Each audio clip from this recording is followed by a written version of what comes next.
I have come here to chew bubblegum and kick ass. And I'm all out of bubblegum. What's up, guys? Your boy Benny. I am a massive American history buff. I love studying American history. I'm ravenous. I can't get enough of it.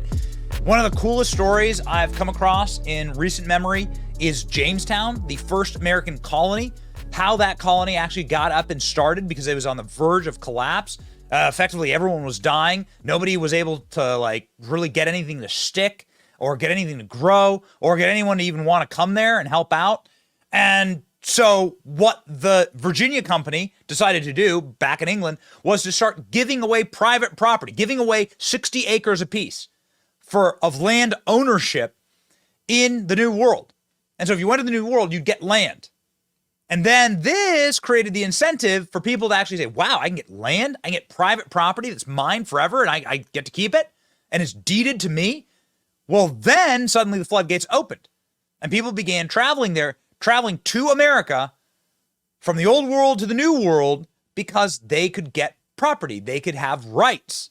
Property rights is what built America. I mean, you could argue that the America as we know it would not exist without property rights. And this is, of course, Adam Smith era of the United Kingdom and the philosophy of the free markets were starting to set in, and the value of free markets and the power of free markets. And so this, ladies and gentlemen, is so important because, well, communists hate private property. They hate people being able to move up in the world. They want total control of you and your life. They are megalomaniacal and evil at that. And these communists are coming after Donald Trump. They want to take Donald Trump's property from him. And they want to start by taking and seizing his properties in New York. Now, there are a lot of people who've been outspoken against this, but Kevin O'Leary was not a guy, this is the Shark Tank guy, was not a guy that I had on my bingo card as being the number one Donald Trump defender in all of this. But Kevin O'Leary was just on CNN and had had a meltdown about what's going on with Donald Trump right now.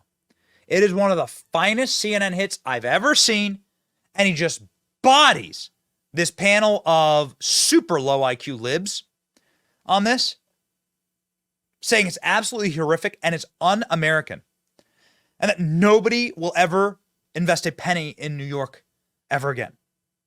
Check this out. I don't think this case is about Trump anymore. I think this case is about New York. It's about the American brand. It's about what we promised the world in terms of fairness and justice and investing capital in a country that's built the largest economy on earth. Forfeiture, seizing of assets. Is that in our nomenclature in America? Is that what we tell people that want to bring their money here and protect property rights? Forget about Trump. Nothing to do with Trump. You think this is good for business in New York?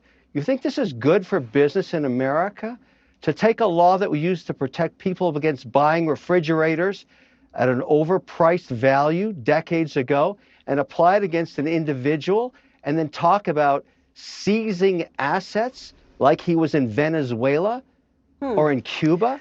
This is a very, very, very bad look for New York. And everybody around the world is watching this. This may be great for the Attorney General, but this is not good for America. But in terms of the valuation, can you be clear as to why? I mean, why would the properties not be sufficient collateral? What a great message to send out all around the world. Take a claim where there was no monies lost. There was no fraud here in the context of actually people losing money. Deutsche Bank, who made the loan, was made whole. And let's make a penalty of $500 million against a crime, apparently, where no monies were lost. Great message for New York. Great message for America. Bring your capital because we'll protect your property. I think that was a statement that would be much better made sometime in Venezuela. I'm not kidding. That's a scary, scary message. And by the way, there are no such thing as $500 million bonds. There are no $500 million bonds. Never been done before. Never. This law has never been applied. Forget about Trump. Nothing to do with Trump. everything to do about America and the New York brand. I love this state. My children live here. A horrible message to everybody around the world watching this. Absolutely horrific. Well, This wait, case Kevin, goes Kevin, way but past hold on a Trump. second, Kevin. Trump What will would be be gone one day. This hold on a attorney second. general will be gone one day, and this I is have what a you want to wonderful tell voice, people and around it the won't world. be talked This over. is how Hold, we Kevin treat money O'Leary, in America. I would like to hear what you have to say, but America. what are you doing? Not America. But it's not America, but it is. I mean, the dude is like dead on here. And he's like the sneering Marxist, like you sit there and like try and interrupt him and try and talk over him. They don't know jack shit about finances or real estate. What Donald Trump was doing is common practice for real estate. Like, how are you supposed to get a loan? If you own a bunch of houses, how are you supposed to get a loan? You can't. You have to sell all the houses to get cash. But that defeats the purpose of the loan. You have to estimate the value of your assets and you set them up as like a bond to get the loan. And so Donald Trump estimated the value of his assets. It's so deeply un-American what is happening to Donald Trump in the state of New York, but it will have a massive chilling effect on the state and a massive chilling effect on the economy of the state that is spiraling out of control. New York is like the #1 state for brain drain and talent drain right now. There are millions of people over the last few years who have moved out of states like New York because of policies like this. It's completely insane. And it's wild to watch what's happening right now in the massive realignment in this country. God bless Kevin O'Leary.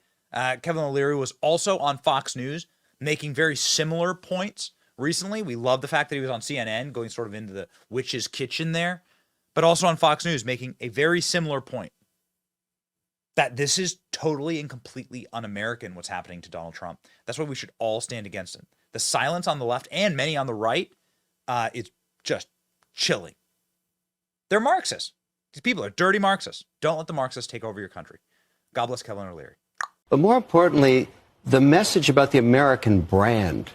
You think about America, the reason this is the #1 economy on earth is that we have laws and we have due process and we have property rights. It attracts foreign capital from all around the world. All of that is being shaken to the core here.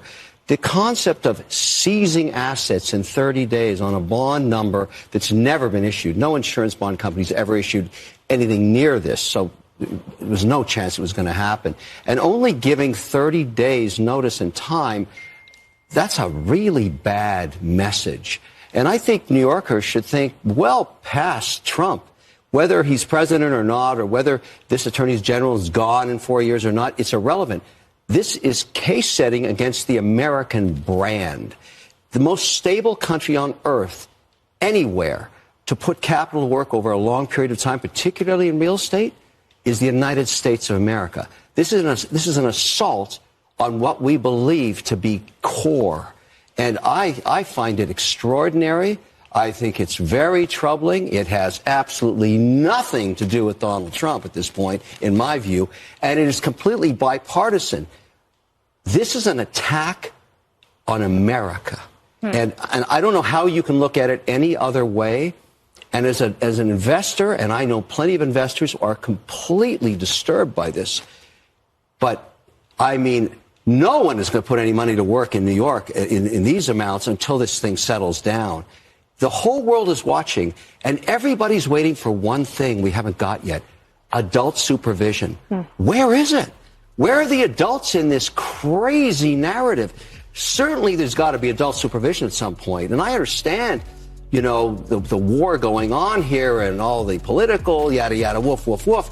But we need an adult in the room now. This is the United States of America under siege.